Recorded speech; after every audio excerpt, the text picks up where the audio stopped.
Hello, hello, hello. Hi.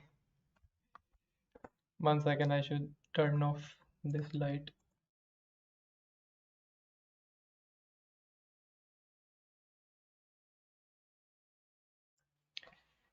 Better. So I'm also using the box light today. We have a couple of people watching already. We have saw Hardiya Chatterjee. I hope my audio should be clear. It's gonna quickly check.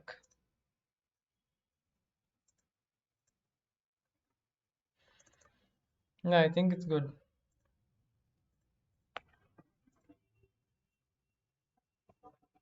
Yep, it's good. Cool.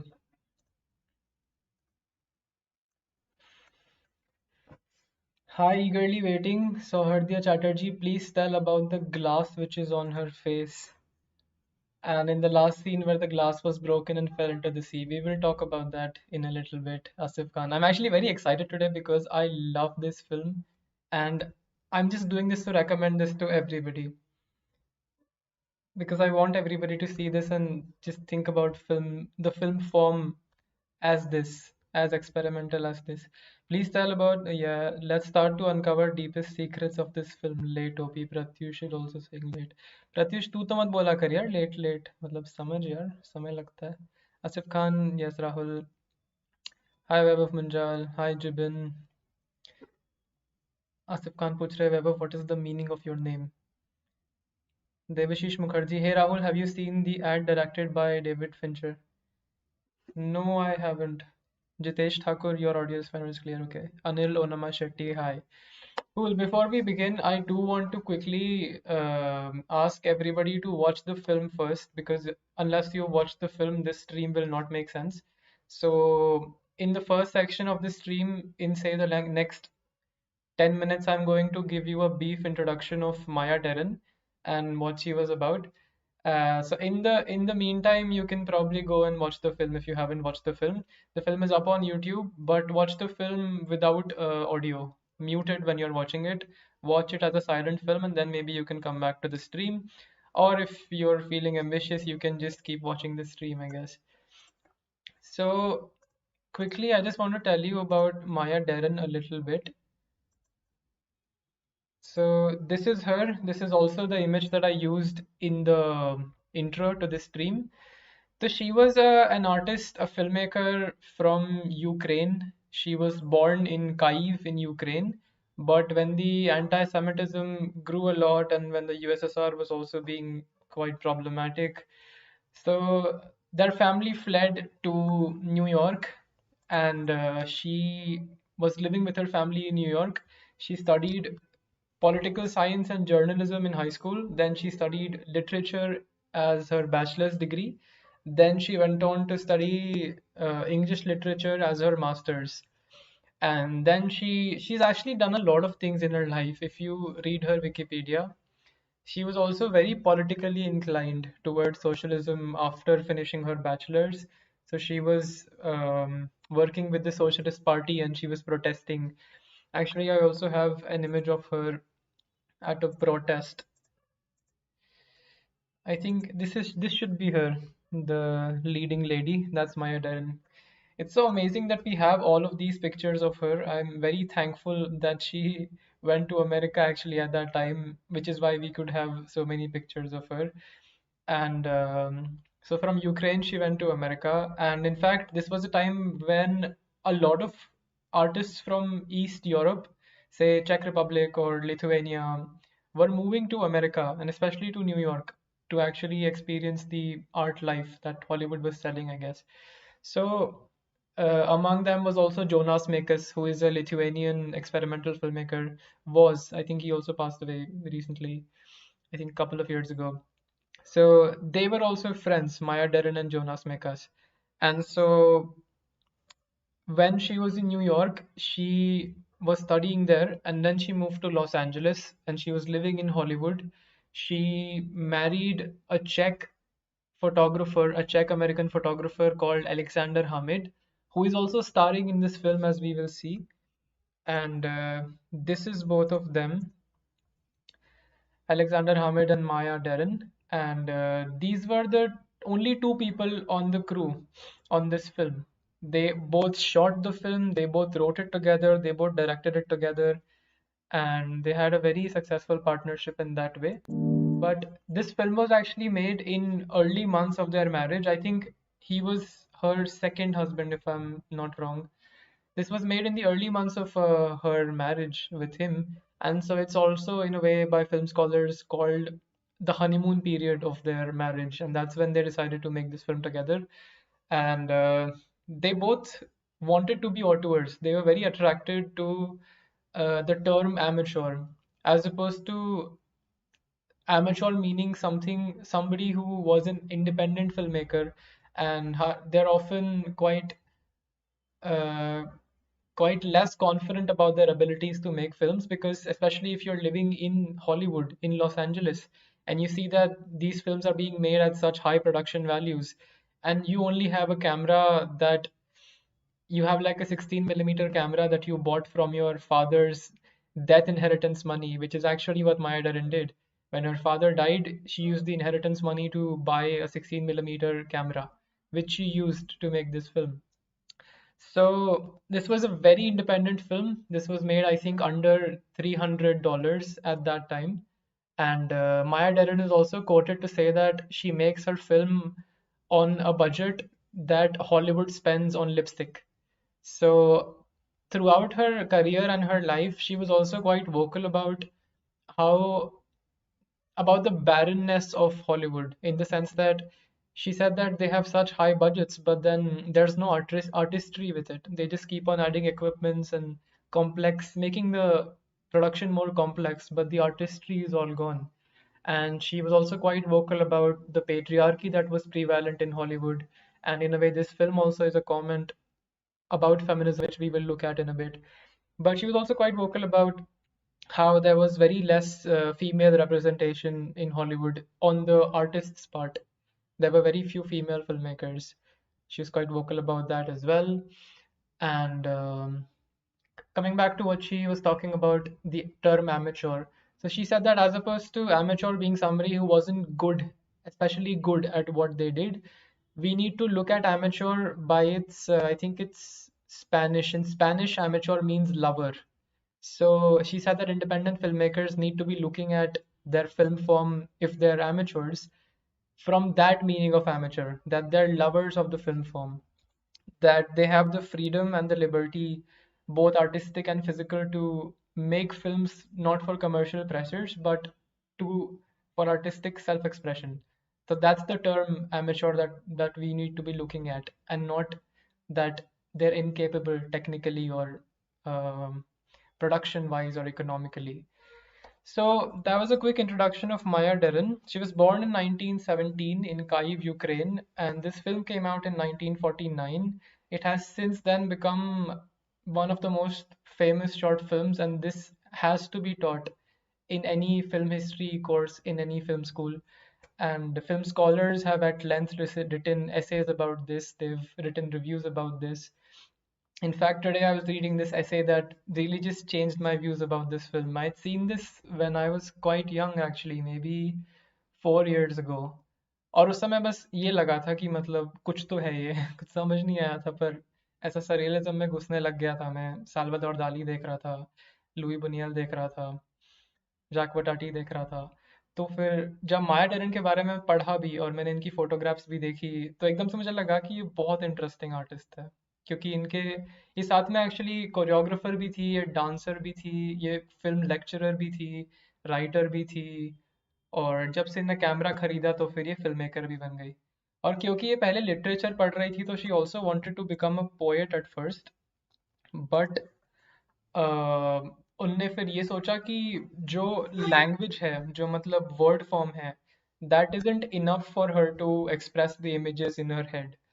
So which is why she picked up the camera. So before moving to cinematography, she was actually a poet, but then because of the limitations of language, she moved to cinema as another art form. And she also wanted to make Message of the Afternoon as a way to show the world that cinema could be an art form, as opposed to just another way of telling stories, just another medium of storytelling.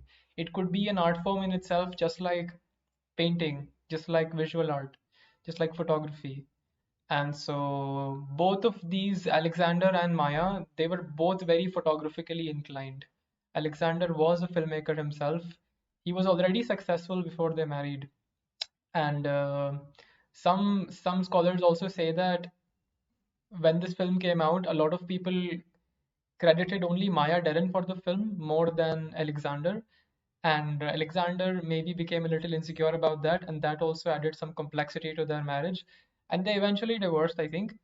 And it was in 1952 where Teiji Ito, who was a Japanese musician and composer, and Maya Deren's third husband, he composed music for this film, and then he added this as a soundtrack to the film on with Maya Deren's permission. In fact, on her request, I think.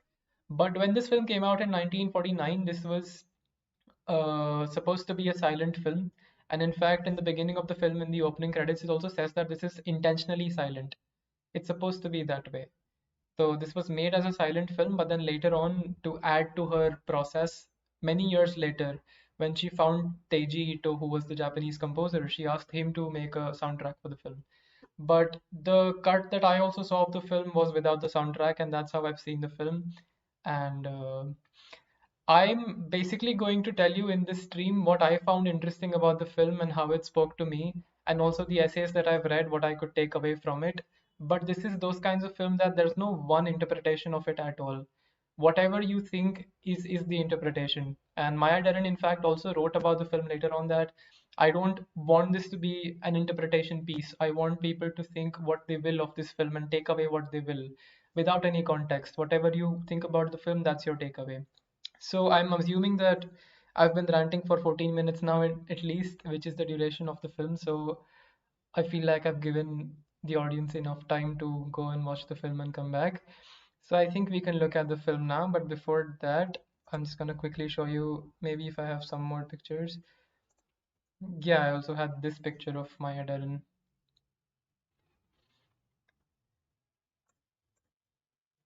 And this, in fact, is a picture from the film itself. It's a very, uh, yeah, very this is like the representative image for the film that's used at a lot of places. Before moving to the film now, I want to quickly read some comments and then go back to the film. Great, we have 18 people watching. Nikit Rapeli, mushrooms of the afternoon. Maya Deren was known to be experimenting with recreational drugs. So that's something. Jibin PK just completed watching. Jitesh Thakur, name of the movie is Meshes of the Afternoon. Pratyush Singh Sisodia, who said Meshes is an experimental film and not propaganda against afternoon sleep. Hmm, hmm, okay. Mayank Sagar, YT notification work this time, yippee, great. Asif Khan sends me a heart with a plus sign. Thank you, Asif Khan. Jibin PK is a moderator now and he says, guys, please like the stream. I'm also just gonna quickly like the stream. Okay, so moving on to the film now. I'm hoping that you've all seen the film, so we can quickly jump into it. Before that, I'm just going to take a quick water break and then I'll be back.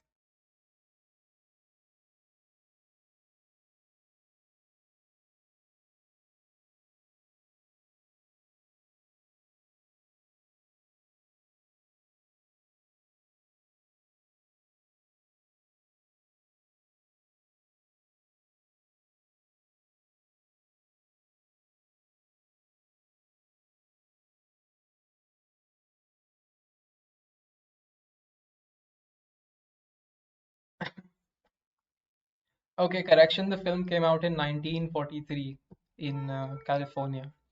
So, if we can move to the film now.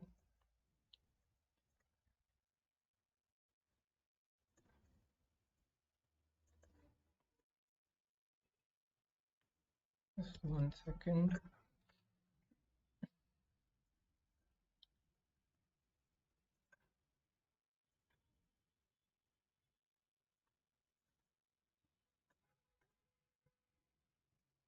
मैंने गलती से Chrome बंद कर दिया था.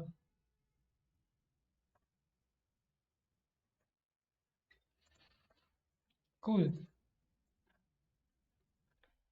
पर मैं इसको फिक्स कर लेता हूँ.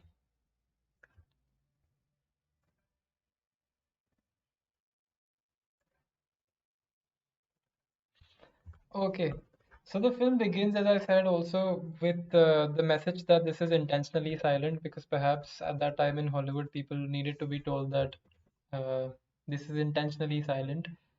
And a lot of people have compared her films to David Lynch now, and they've said that this is a very Lynchian zone.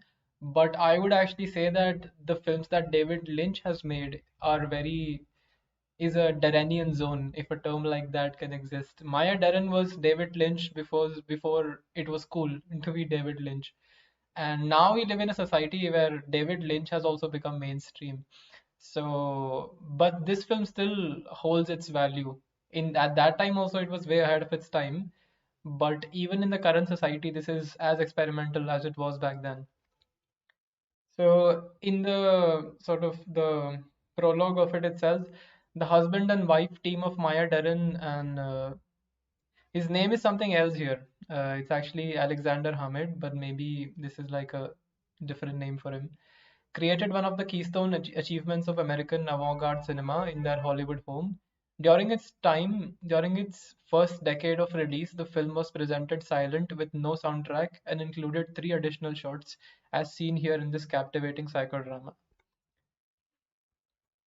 So the film is entirely symbolic, which is why Maya Deren was also quite clear about the fact that like don't force meaning onto these symbols. Whatever you understand from it, whatever images they evoke in your subconscious, that is your takeaway from it.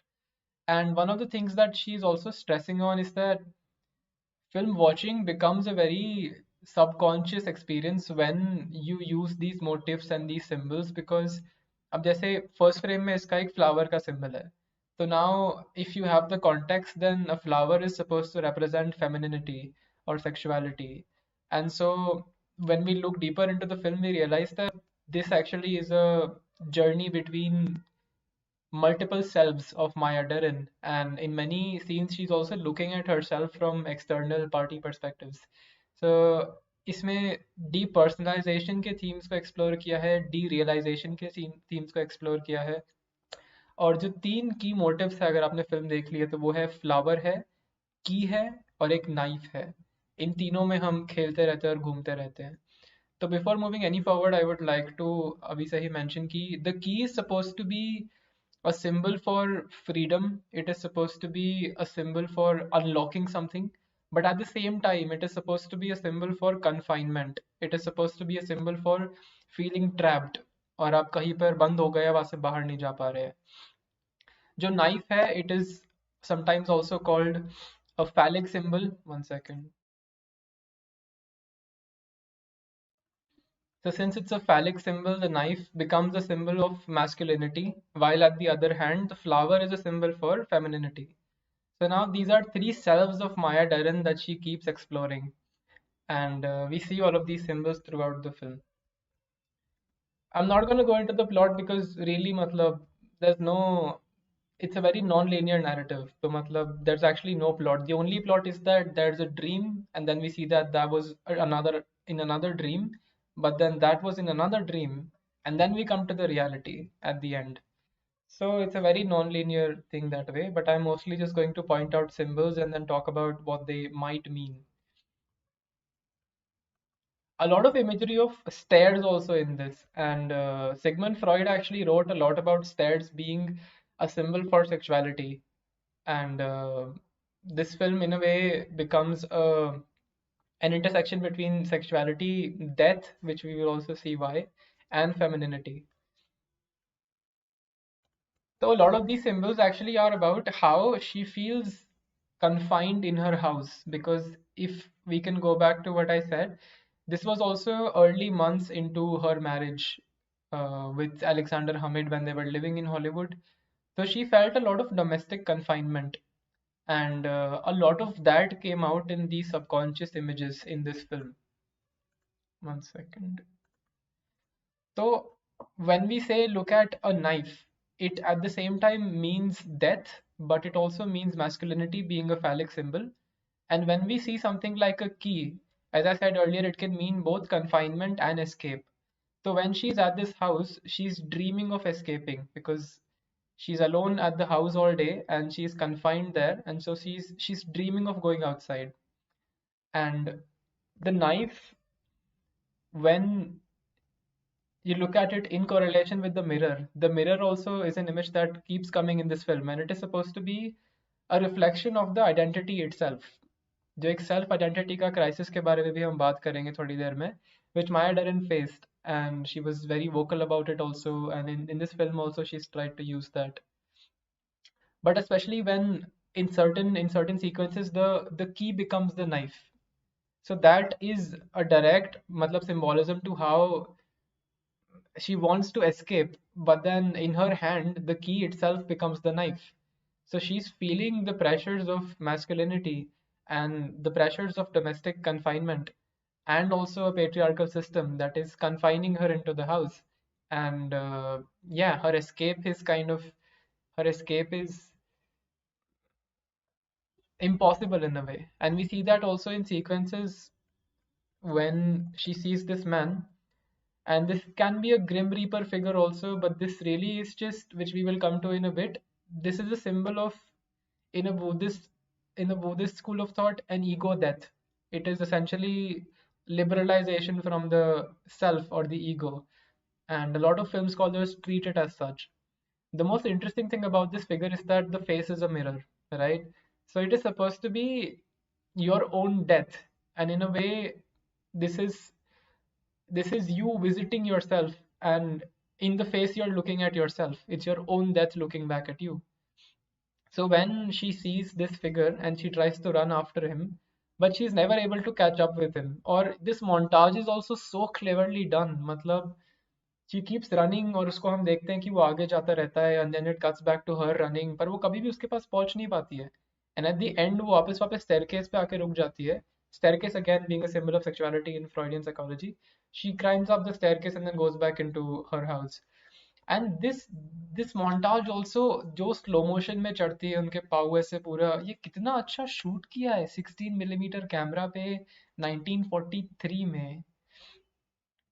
और film पे इसको cut किया है, और उन्होंने खुद को clone भी किया है खुद में, मास्किंग वगैरह सब करके.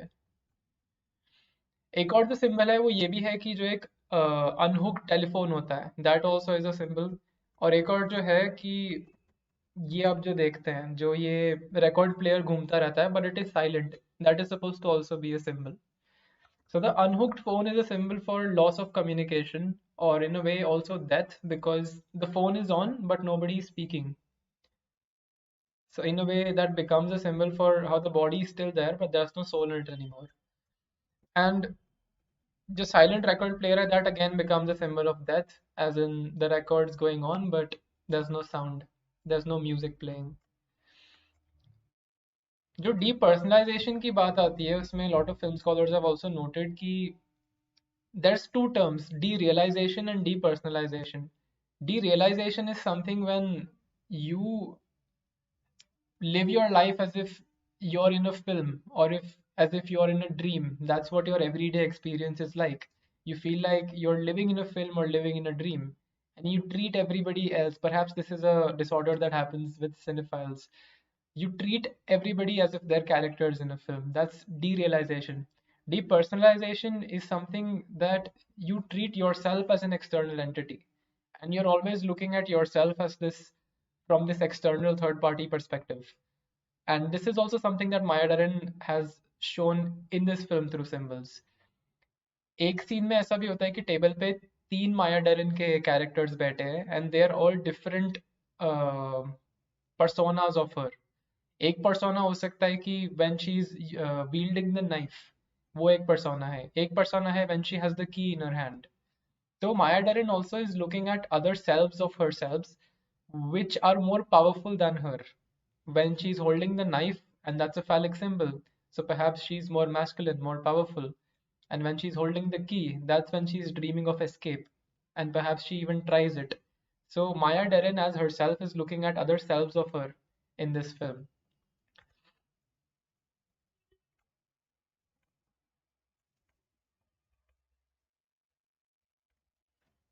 Throughout the film हम ये भी देखते हैं कि जब वो बाहर देखती है इस आदमी को, फिर वो अपने थर्ड पार्टी पर्सपेक्टिव से खुद को भी देख रही है कि वो नीचे चल के जा रही है, और वो वापस रुकती है स्टेयरकेस के सामने, और फिर वो ऊपर आ रही है, और अब ये खुद को विंडो से देख रही है, शी इज लुकिंग एट और imagining at least another self of herself.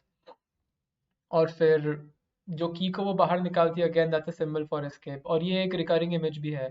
तो एक तरह से पूरे फिल्म में इन्होंने एक मेमोरी का भी ट्रोप यूज किया है, अगर आप कोई चीज को बार बार दिखाते हैं तो it has a recall value. So if you watch this film mindfully, all of these symbols without any context actually make you feel what they want to make you feel. A flower, as opposed to a knife, will have a warmer, a softer subconscious imagery. But a knife is something that's so aggressive, that seems so phallic again, actually. So it will make you feel as such in your subconscious also. This sequence also, if you watch it in the film, as soon as she hits the wall when she's climbing the stairs, the camera moves, and this is shot by Alexander Hamid. The scenes in which she's present are shot by Alexander Hamid, and the scenes in which Alexander is present are shot by Maya Deren.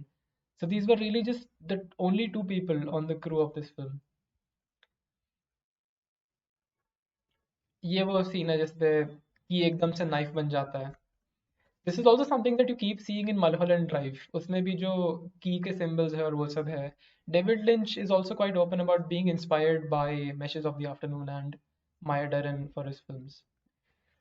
ये जो scene है is also very interesting, जो मैं कह रहा था, जब ये टेबल पे होते हैं तो these are three selves and they are basically deciding, basically वो पूग रहे हैं, मतलब हम जब बचपन में वो करते थे ना कि किसकी बारी आने वाली है जो, तो ये तीनों बस बैठे हैं यहाँ पे और ये डिसाइड कर रहे हैं कि हु डिजर्व्स द की.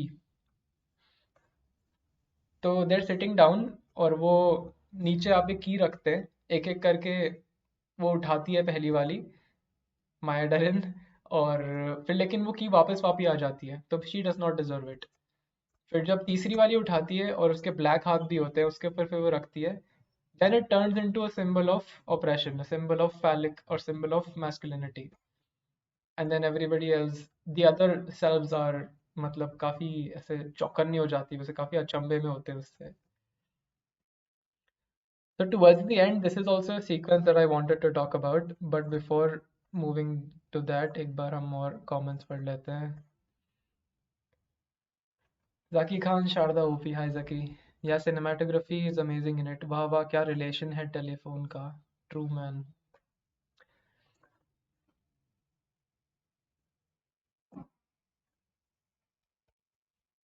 जब मैं ऐसे पढ़ रहा था इसका, तो a lot of people have psychoanalyzed the character in this film, and they're talking about how she's exploring also her sexual identity, her identity as a wife of Alexander, जो एक फेमिनिन डोमेस्टिक कन्फाइनमेंट का भी theme है, वो भी इस film में हम बार बार देखते हैं.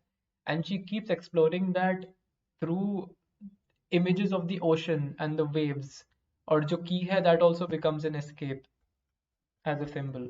पर ये जो सीक्वेंस है स्पेशली, इसमें we realize at some point that Maya Darren का एक और सेल्फ है जो उनको ही मारने के लिए आ रहा है चाकू से. तो चाकू से जब वो उनके पास आ रहा है तो directly we cut to, and this is also something that Maya Deren did a lot in another film also called At Land. ये उनका एक ट्रोप था जो ये बहुत बार यूज करती थी, to show a displacement in space and a displacement in time and to prolong a certain action.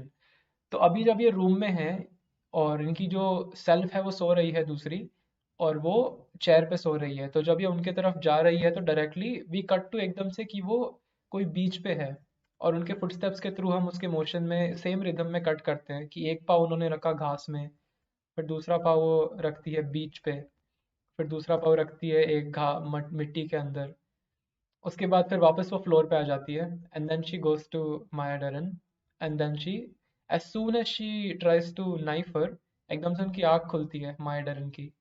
So this is awakening from a dream, and then she sees her husband, and this is Alexander Hamid. और वो फिर उनके लिए की लेके आता है, वो उसको फ्लावर देती है. तो थ्रू आउट द फिल्म ये एक्सचेंज हो जा रहा है सिंबल्स का. अब हम जब फिल्म देखते हैं तो हमें लगता है कि दिस इज द, मतलब बेस रियलिटी, हम ड्रीम से बाहर आ गए हैं, but this in fact is also another dream.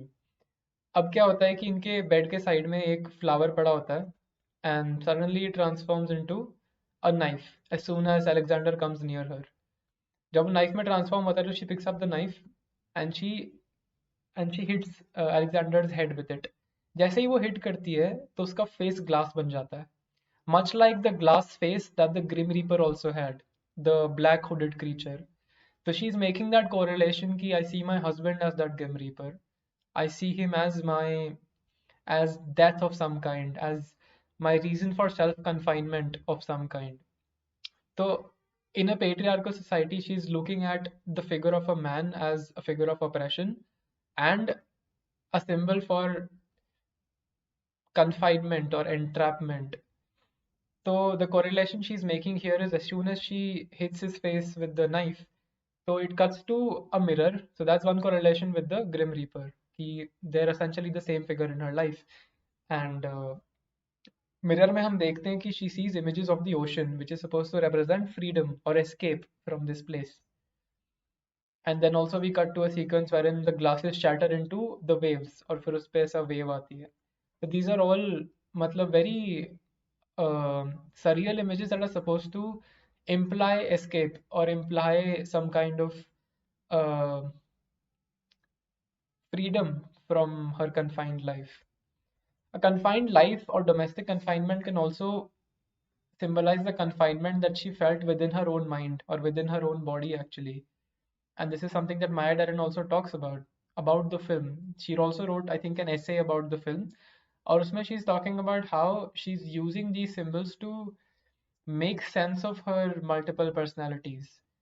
कभी कभी ऐसा होता है ना, मतलब we are also operating as other characters sometimes. Sometimes we feel so powerful, and we and if you observe yourself objectively, then you tend to look at yourself from a third party perspective, and you're thinking, oh, who is this powerful figure, who is this confident figure. So those are also conflicts that Maya Deren had, and her way of making sense of them was to create different characters with different symbols. So when she is imagining herself with the knife, she's imagining herself to be more masculine or more powerful in that way. But then when she's holding the flower, she's more feminine. When she's holding the key, that's supposed to be confinement, but also it can also unlock that confinement. There's a very clear boundary with that. Towards the end, and this is now the base reality, as matlab to the best of my knowledge and to film scholars' knowledge. So the husband now comes back home from work and finds his wife to actually have killed herself using a piece of the knife. And we see that she's dead here now.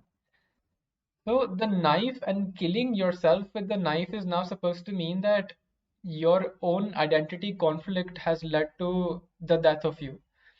When you look into the mirror, you see yourself. And so mirror as or rather a piece of mirror as a murder weapon or a suicide weapon becomes a very interesting artistic choice, wherein, especially in the theme of the film, you're basically saying that it is her own self that led to her death, and it is her own struggle with her other selves that made her want to liberate herself. But people have also psychoanalyzed this bit as saying ki this is not an actual death. This is just a performance of death. It's symbolic in a way. In a Buddhist school of thought, in those terms, it essentially means liberation from the ego or liberation from the self. Jung also wrote so much about this. Jung had this term called a transcendent function. So that essentially is what's happening here. This is a transcendent function. And what that's supposed to mean is that the ego and the self have dissociated from each other. She has had a dissociation from her conscious thoughts, her in the sense that like her unconscious thoughts and her actual self. So जब वो dissociation हुआ तो she's looking at her own life in a very depersonalized way, and she's looking at herself in a very from a very outsider's perspective. And this in a way means an ego death, wherein she has been able to bring herself to a spiritual awareness wherein she's observing herself from that otherworldly perspective, and she's liberating herself from her unconscious self. Buddhist school of thought में actually the only way to escape the identity conflict is to just believe the idea that there is no self, there is no personality. That's the best way to tackle this conflict. And in a way, Maya Deren was also quite inclined to Eastern philosophy. She was also a lot into voodoo, and especially voodoo from the culture of Haiti. And later on, she also became a voodoo teacher, I think, and a voodoo practitioner. So she was inclined towards a lot of those spiritual, perhaps esoteric ideas. And you see a lot of that in her film also. We've reached the end of the film sequence wise, but I'm just going to come back to the comments and then maybe I'll find some other things to talk about also. Okay, there are no comments. Is this too much? Because the essay that I was reading, in that also as a preface, the writer wrote that Asif Khan, how can we accept there can't be personality? You just accept it. There's no one way to accept it. Like a lot of monks actually, when they want to simplify Buddhism, all they say is that no self, no problem. That's what they boil it down to. Essentially, that is what Buddhism or Eastern philosophy is also saying. The idea of self or the idea of self-importance is also, in modern context, a very Western idea, in the sense that we look at ourselves as species that's more important than other natural beings. And so, therefrom, all our conflicts of self or identity arise. So, if you start to study Buddhism academically, you come into interaction with these ideas wherein it just seems plausible that there's no self, that anything that you do is just the character you're playing. And if you think deeply about it, then you can have a conflict between other selves and you start to think about, oh, but which one am I? In daily life also, like, we're playing all these characters. So if somebody actually sits down to think about, okay, but and select oneself from it, then that's gonna lead to conflict. And all of our ego related problems, in the sense that, like, jealousy as an emotion also is so interesting. And if there's no ego, or especially if this is going into a very esoteric zone, but if you sort of follow the spiritual path towards an ego resolution, then a lot of these things start to make sense. And I can also tell you that from personal experience. So the question isn't so much so that how can we accept that there can't be a personality, but but it actually just comes down to there isn't a personality, even if you want to accept it or not accept it. Jibin PK, maybe she looked at the mirror and felt her life is unsatisfactory, and she had this bread knife and she throws it to the mirror and picked a piece and cut herself, and everything else is her last dream. That's one way to look at it. In a way, the knife into the bread also is a symbol of how she's confined to the domesticity of her life and the daily kitchen routine. That also is supposed to be a symbol to how women are subjected to a kitchen duty in this culture. And so a lot of people are also looking at it as a symbol of that. In a way, she was also a very vocal activist about feminism. And this is something that we also see prevalent in modern society too, especially in a culture like India, wherein you see so much that in little things in our culture, that women are supposed to eat after the men have done eating, and just the imposition of the duty itself that women are supposed to cook. It's such a strange thing if you think about it, and especially even with me, like once I came back from Mumbai and I'm living with my parents right now, you start to notice these differences in culture and traditions, that when I came back it was just difficult for me to even see that, oh, why is there this imposed duty for a woman to cook even? And the thing also is that since we have gone into an esoteric zone now, the problem with God men also is that if you are going to give so much authority and agency and power to a man, and if they're saying that they have some kind of a connection with otherworldly powers, the thing is that they might even have that connection. But if you are experiencing the human condition, then there's always scope for corruption of the soul and of the mind. So that itself essentially is the problem with Godmen and with patriarchy, actually, because there's obviously no evidence to suggest that all men are bad people, right? But the thing is that when a system like patriarchy is at play, that makes it possible for men to get away with certain things that women cannot, then there's scope for corruption. Then there's also scope for men operating unconsciously based on their conditionings and their learnings from culture or society. So that's why we need feminism, and that's why Maya Deren also decided to use symbols to show that. Because I think, as I've said in earlier live streams also, when you actually decode a film in your own way and then you assign meaning to it or you understand meaning from it, it hits you differently. It hits you with more intensity because this is something now that you figured out on yourself. Nobody's sort of spoon feeding it to you. So Maya Deren wanted to make this film in order to achieve cinema as an art form. She wanted to say that you can also look at this purely on a audio-visual basis. No dialogues, no sound effect, just with the audios itself, just with a receptive mind that is open to symbolism and surrealism. You can also transfer these symbolic messages to them. One of the very interesting, if you're also talking about feminism now, one of the very interesting things that a friend had said to me many years ago, and she was from a different culture, she was from Denmark. So she was also pointing out a lot of the cultural differences that she saw here, even in terms of how women are treated differently, perhaps in my household or in this Indian society at large. And so she gave me a very interesting analogy about about the perspective of women. The perspective of women also is something that becomes a very important issue in itself, because we see that, and this is, I understood this, I realized this today while I was preparing for this, that this is the first female filmmaker that I'm talking about on this live stream. Today is the 17th episode, and I've just never talked about a female filmmaker. The closest I've come to is I've talked about a film that was written by Greta Gerwig. But this is the condition of the society at large. Hollywood is a patriarchal system, so is Bollywood, so is society anywhere in general. But so the analogy that my friend gave me was that, you know how a younger brother feels in the company of an elder brother? Because I'm also a younger brother, so I can relate to those dynamics, especially back when I was a child. So you always have an elder brother figure that's physically stronger, that's more authoritative, who has more validity in the culture and in the society, and especially in the household dynamics. And so you're always supposed to accept that and be oppressed by that and remain suppressed.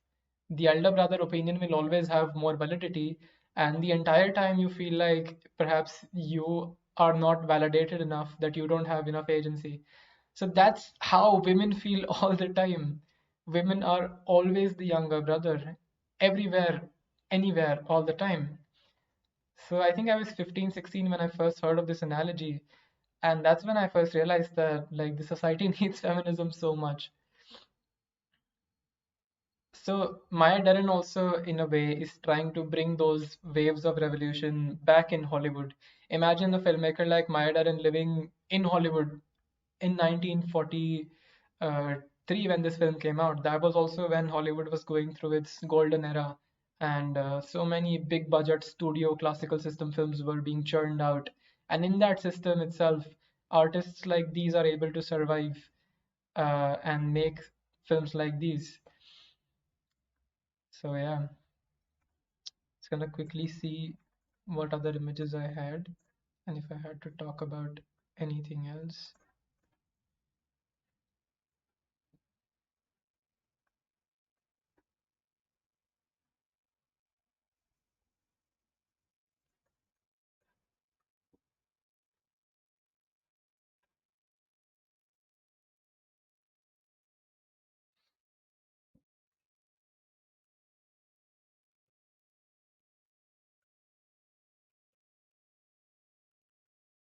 In the essay that I was reading, there was a lot of reference to Carl Jung, who was this psychologist.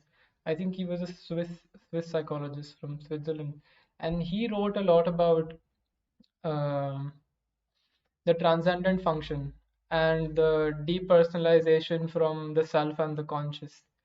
And I think he was one of the pioneering psychologists who was talking about Buddhism in a correlation with spirituality. as opposed to a lot of Western psychologists who will only treat it in a very academical, mm,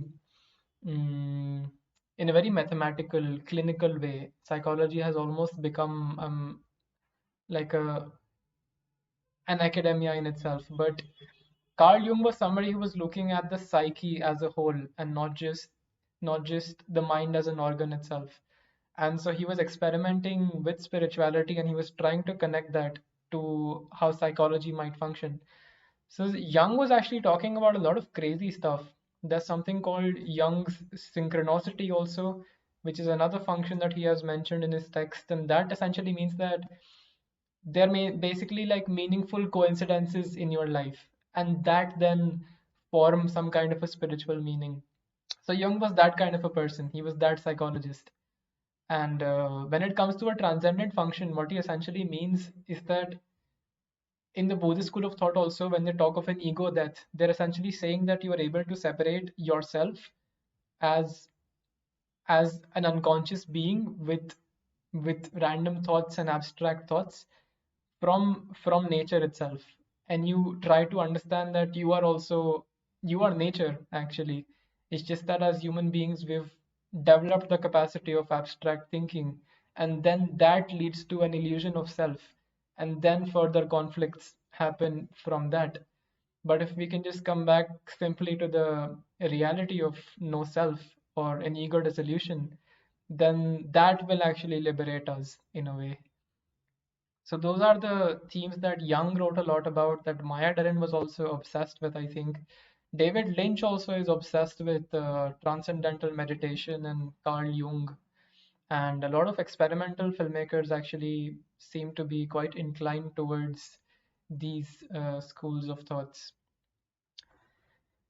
I think that's all I had to share about the film, unless you have more questions. Which other Maya Deren films you would like to suggest? I would suggest At Land, and I would also suggest there's a film called, I think it was something with violence, Meditations on Violence. There's also a film called Witch's Cradle. A great place to look at Maya Deren films is Mubi actually. Mubi I think has her entire filmography, so you can check that out. And there's also I think a film essay about Maya Deren's movement. She was obsessed with movement. She was really just obsessed with movement. She would keep choreographing herself and her actors in films in these certain movements and trying to derive meaning from it. Just gonna quickly check if I had other things. But keep asking questions if you had anything, and if you found that something was interesting, maybe we can talk more about that. When the moment happens, when the glass breaks, Maya Deren described it as a crack letting the light of another world gleam through. So again, a very spiritual way of looking at it.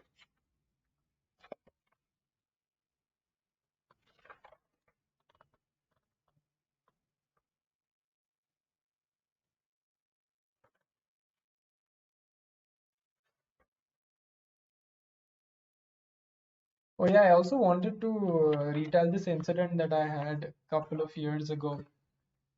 So I had met a man called Jonathan Harris, who is, I think, the president of the Indian Shakespeare Society.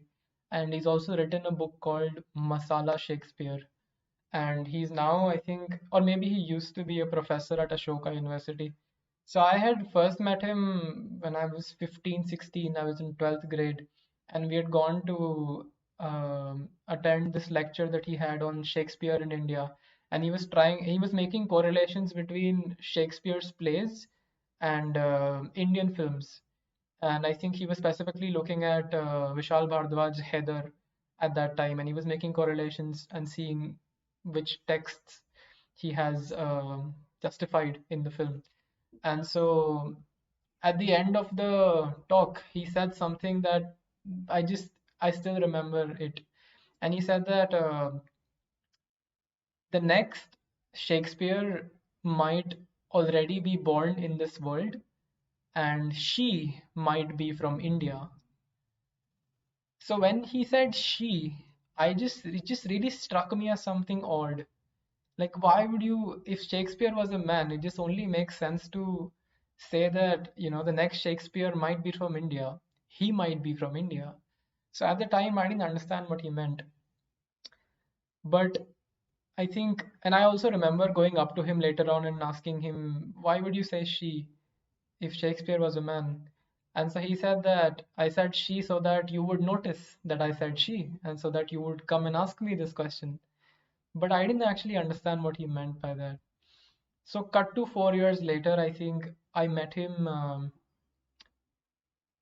last to last year at Jaipur Literature Film Festival, and I just bumped into him in one of the discussions, and I said that I met you 5 years ago, 4 or 5 years ago, and this is what I said to you then, and this is what you had said. You said that I try to include she in my statements so that people would notice. And so I said that I didn't understand what you meant then, but I understand it now. I understand why that's important now. And I completely understand what you're trying to do here. And he said that that was the best interaction he had had at Jaipur Literature Festival that year. But for me also, I noticed this internal change of perspective in myself, wherein, like you learn more and you interact with more people and you understand what are the problems pervading the society. And then, so if somebody's trying to bring to notice of the people that, a woman can be the next Shakespeare.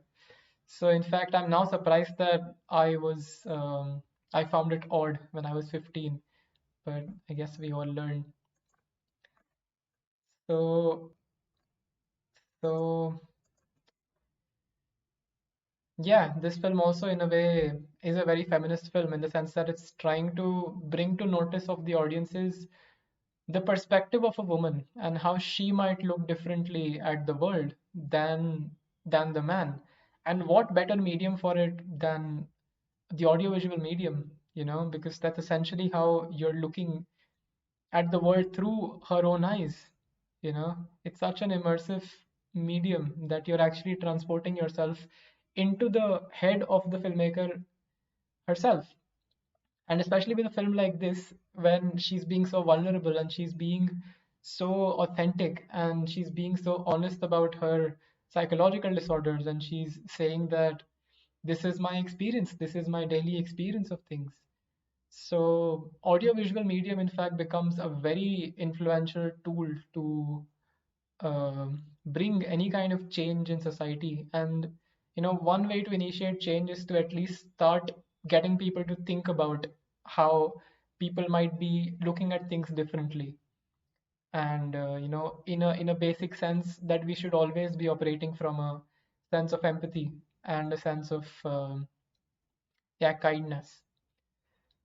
So, and studying culture in a way also becomes an integral part in that, because then you know that there are other ways to live. Like Indian culture is not the only way that people sustain. People have their own culture in Haiti, for example, where they have a very voodoo-based spirituality. In the Amazon forests, for example, in Europe, for example. So yeah, things like that. So this is a very important filmmaker, actually, Maya Deren, and I think, as I said earlier, also that a lot of the Eastern European filmmakers who moved to New York were able to actually make something very interesting within the Hollywood system. And Jonas Mekas was also one of them, who was from Lithuania, and perhaps we will look at him in a different episode. But he usually made a lot of home videos, and they are very interesting. They are a very, it's a very fly on the wall approach, and he's basically documenting everything, which also, I don't know, I'm going to try attempting to put this into words. Essentially how a filmmaker is operating is owing to a psychological conditioning wherein it's a very depersonalized way of functioning, wherein you're looking at yourself as a very external factor in the society. And depersonalization also means that you think that everybody else is unreal or surreal or lacks emotional depth. That's how a lot of people function. And when a lot of people have these experiences, especially in the early foundational years of their life, that's when they grow an inclination towards the visual arts. And so they see things differently. They have a very unique perspective on the world because they've had that much time to look at the world from such an interesting perspective, you know. And so deep personalization leads to a fly on the wall approach. And the documentarians that come out of that have a very different perspective on things. Which brings me back to my point that when a woman is trying to tell women's stories as opposed to a man telling women's stories, it's a completely different thing. Because now that's a different perspective on the world itself. Because women are genuinely having a different experience than men, especially in a country like India. So when you can empower a voice like that, then of course, that is going to bring forth a perspective and a visual art piece that's more unique, that has more depth to it in a way. But yeah, we're gonna go back to the comments for a bit. Can you explain more about the confinement and what confinement she was talking about?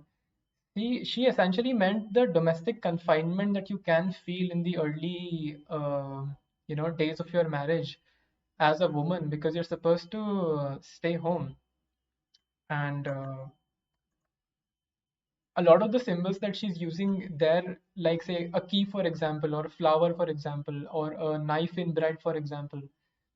So a lot of these translate to actually how she feels trapped inside the house. And if you also see that she keeps running towards the Grim Reaper, but she's never able to catch up with him, and she's just always leading towards the staircase that leads her to her house. So in a way, that's supposed to say that no matter how she tries, no matter how hard she tries, she isn't able to escape the domestic constraint, and the liberated self is always ahead of her, and she's never actually able to reach there. So that's how deeply she feels that claustrophobia, or that entrapment within her own household. So much so that she starts seeing the man that she loves as the enemy itself, you know. Because as I said, the man can be a good man, and she might also love the man. But sometimes, owing to patriarchy, a lot of things slip into behavior and conditionings. So she starts seeing him as the enemy in a way. That's what the confinement essentially leads to.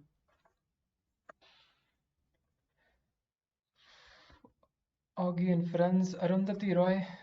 When did you say that? When I was retelling. I do recommend Arundhati Roy anyway. I was reading God of Small Things, and such an intense, incredibly written, articulate book.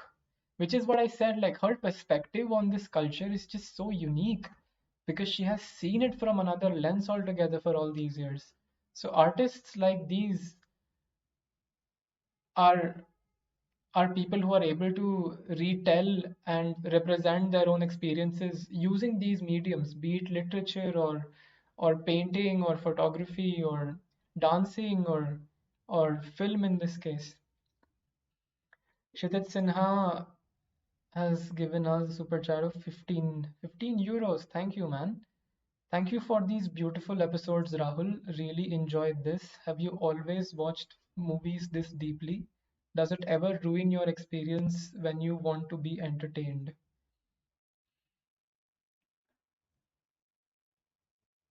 I don't think I've always watched movies this deeply. I think I definitely had a very distinct transition in my life from Hollywoodization to when I started exploring other cultures and other films essentially. Film studies, in a way, for me, has become a way to study other cultures, which is essentially what I'm interested in. So, even through music or literature or film, what I'm looking at actually is always cultures. That's what I'm actually interested in.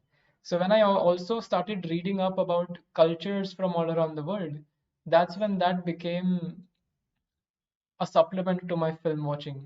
And that's when I started looking at it differently. Then you go to college and then you understand how politics works and how a society works, and then you understand more about culture. So that deepens your understanding of the film form in itself and in what ways the politics and the messaging of the filmmaker can come out through it. 1 second, I'm just gonna put my laptop on charge. This can die at any point.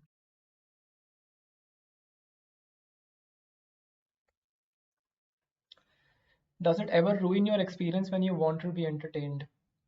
The thing is that, and this might be a strange thing for people to hear, but I'm just looking for entertainment in other areas in my life now. I mean, there's so much to do. These days I'm actually more interested in reading anyway. But it's still a valid question.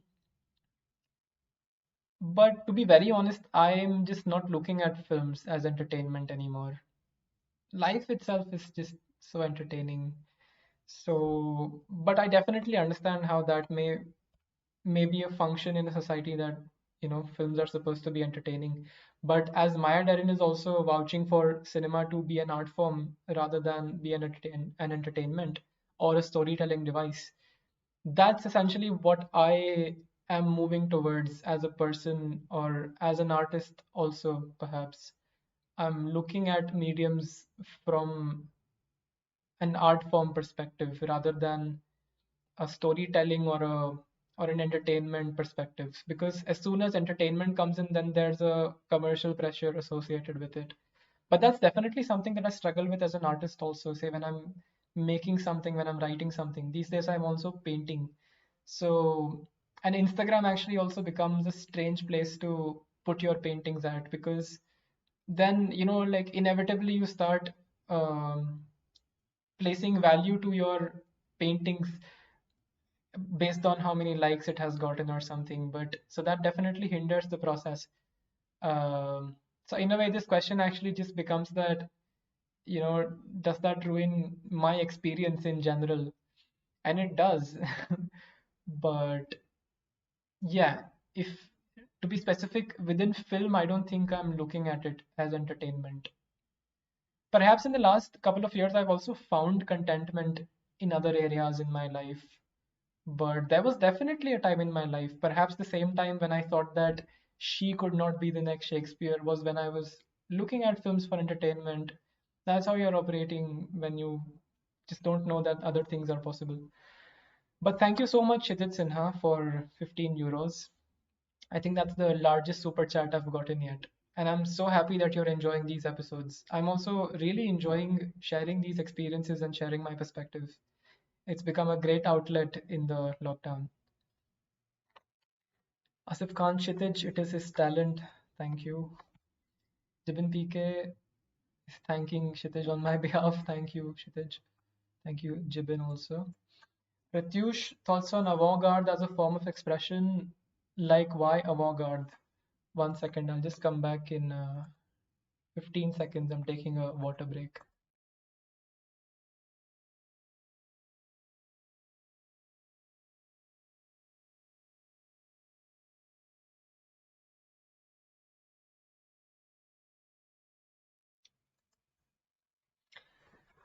Thoughts on avant-garde as a form of expression, like why avant-garde? Avant-garde, in its essence, becomes rebellion. It becomes rebellion against the status quo. So if you're trying to experiment within the form, that becomes a very interesting way to remind people that there's always scope for experimentation and there's always scope for more innovation in any art form.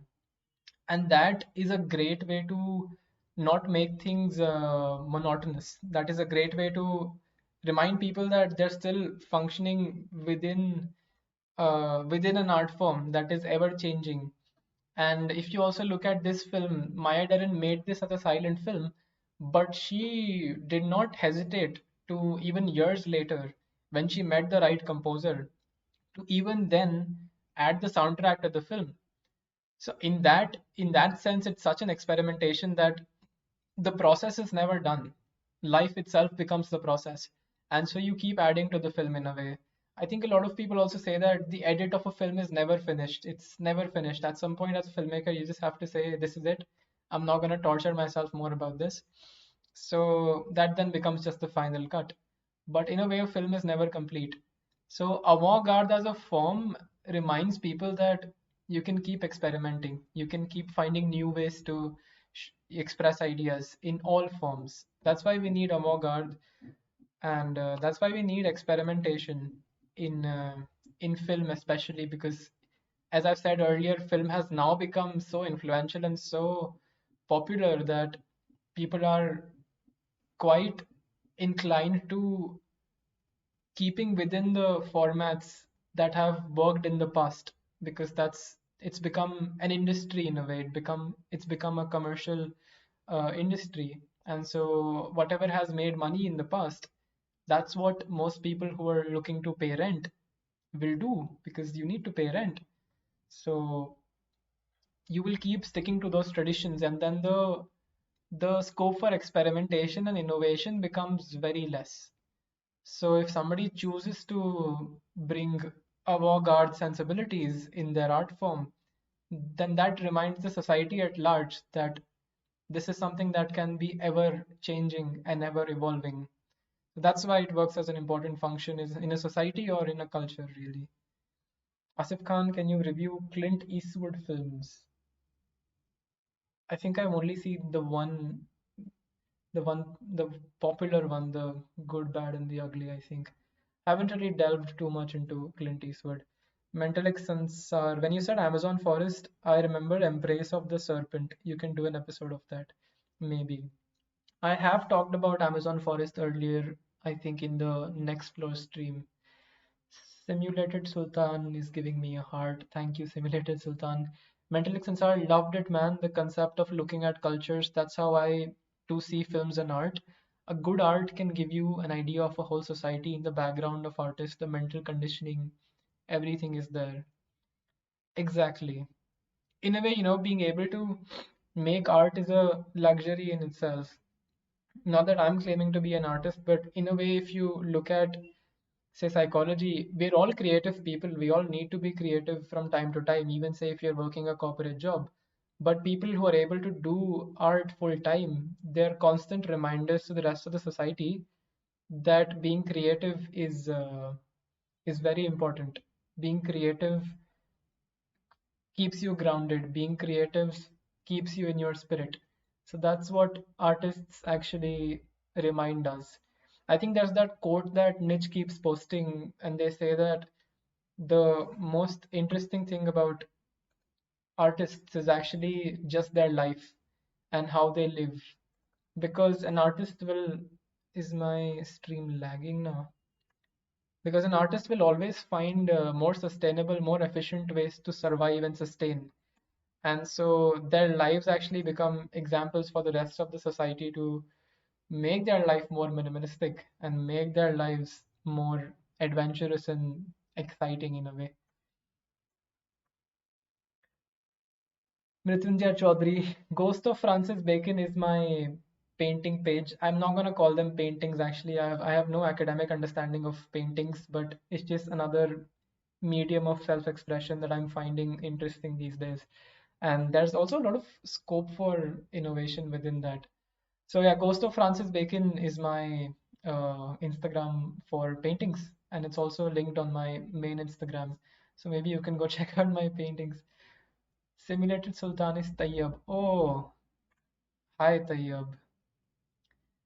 मैंने तैयब को recommend भी करी थी पिछले stream में, meshes of the afternoon. ये काफी लंबा हो गया है. I think this is all that I had to share. I am so happy that you guys are enjoying these streams, and yeah, we'll continue to have these discussions, and I will see you next time. Bye bye.